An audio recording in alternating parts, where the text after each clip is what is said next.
नमस्कार। आप सुन रहे हैं काशी के चार द्वार, एक आध्यात्मिक उपन्यास। लेखक जी.डी. पांडे। यह कथा केवल एक व्यक्ति की यात्रा नहीं है, यह हर उस मनुष्य की कहानी है जो जीवन के शोर में अपने भीतर की आवाज खोज रहा है।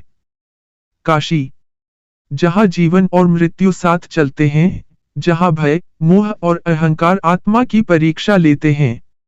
इस ऑडियो बुक में आप एक साधक की उस यात्रा के साक्षी बनेंगे, जो चार अदृश्य द्वारों से होकर आत्मा के प्रकाश तक पहुंचने का प्रयास करता है। कृपया शांति से सुने, शब्दों के बीच के मौन को भी महसूस करें। यह ऑडियो बुक लेखक की अनुमति से शैक्षिक और साहित्यिक उद्देश्य के लिए प्रस्तुत की जा रही है। अब कथा आरंभ होती है। अध्याय 1। काशी का बुलावा।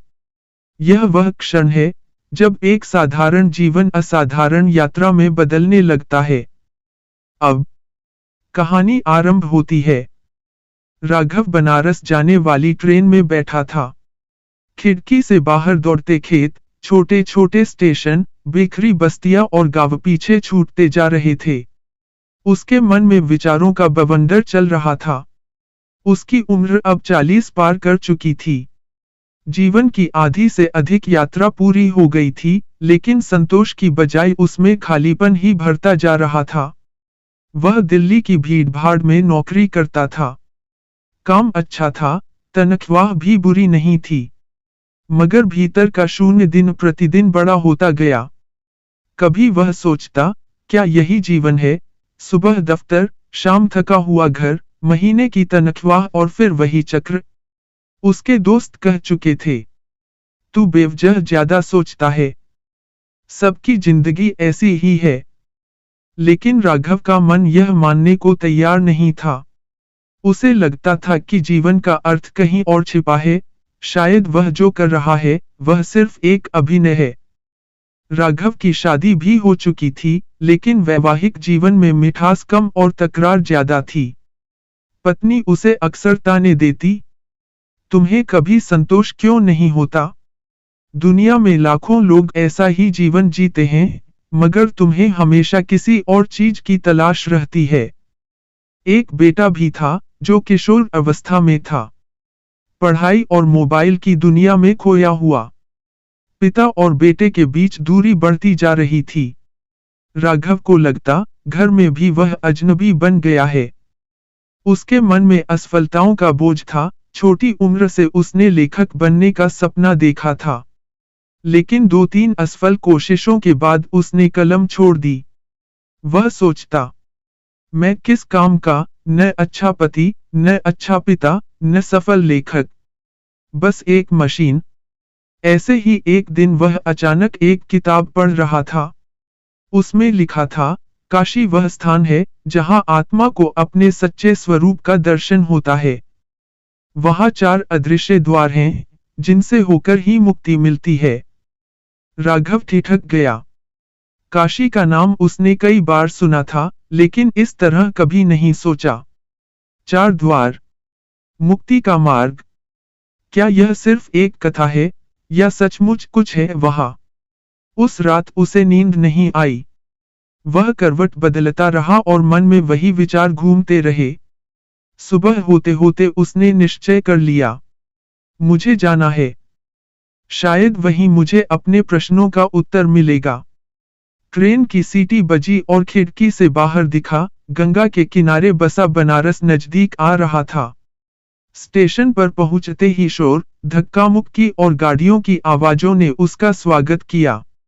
राघव ने बैग कंधे पर डाला और बाहर निकला।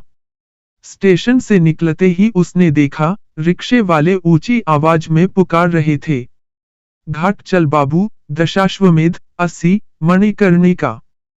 कहीं भी पहुंचा देव। पान की दुकानों से गुटखे और तंबाकू की गंध आ रही थी।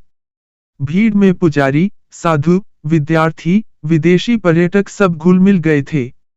राघव ने सोचा, यह शहर अलग है। यहाँ हर चेहरा किसी रहस्य से भरा है।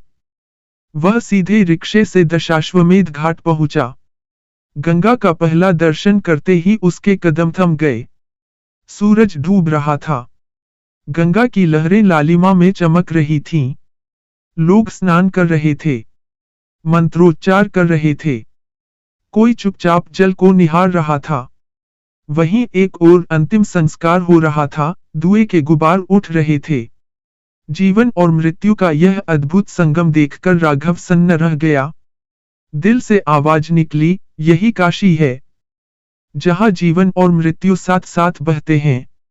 उसकी आंखों में आंसू आ गए। उसे लगा कि गंगा केवल नदी नहीं, बल्कि माँ है, जो सबको अपने आंचल में समेट लेती है। राघव घाट की सीढ़ियों पर बैठा ही था कि एक वृद्ध साधु उसके पास आकर बोले, का खोजत बाडर, बाबू। राघव चौंका। मैं सत्य की तलाश में हूँ। जीवन का अर्थ समझना चाहता हूँ। साधु मुस्कराए। अच्छा, तब तो सही जगह आयल बाडर। काशी तोहरे जैसन भटके आत्मा के अपने ओर खींच लेला। लेकिन याद रख, यहाँ 4 द्वार है। यह 4 द्वार के बिना मुक्ति ना मिली। राघव का दिल धड़कने लगा। उसे लगा मानो किताब के शब्द जीवित होकर सामने खड़े हैं।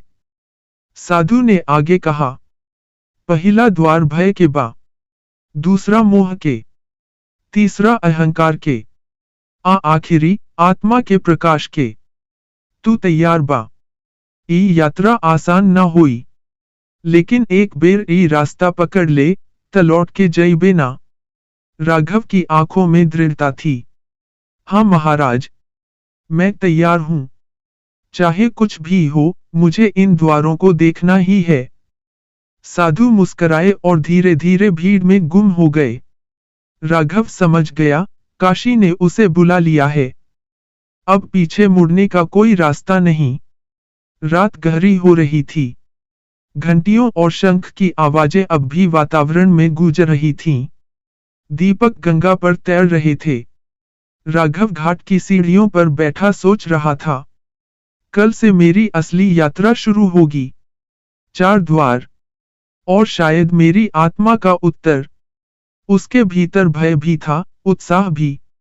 लेकिन सबसे गहरी भावना यह थी कि काशी ने उसे अपना लिया है। आप सुन रहे थे काशी के 4 द्वार। लेखक जी.डी. पांडे। यह कथा यहीं समाप्त नहीं होती, क्योंकि इसकी यात्रा आपके भीतर आगे चलती रहती है। हो सकता है आपके जीवन में भी भय, मोह और अहंकार के द्वार हों, और शायद आत्मा का प्रकाश आपकी प्रतीक्षा कर रहा हो। यदि यह कथा आपको कुछ पल रुकने, सोचने या अपने भीतर झांकने के लिए प्रेरित करे, तो इसका उद्देश्य पूरा हुआ। इस ऑडियो बुक को सुनने के लिए आपका धन्यवाद। यदि आप पूरी पुस्तक पढ़ना चाहते हैं, तो उसका लिंक वीडियो के डिस्क्रिप्शन में दिया गया है। शांत रहें, सचेत रहें, और अपनी यात्रा जारी रखें। नमस्कार।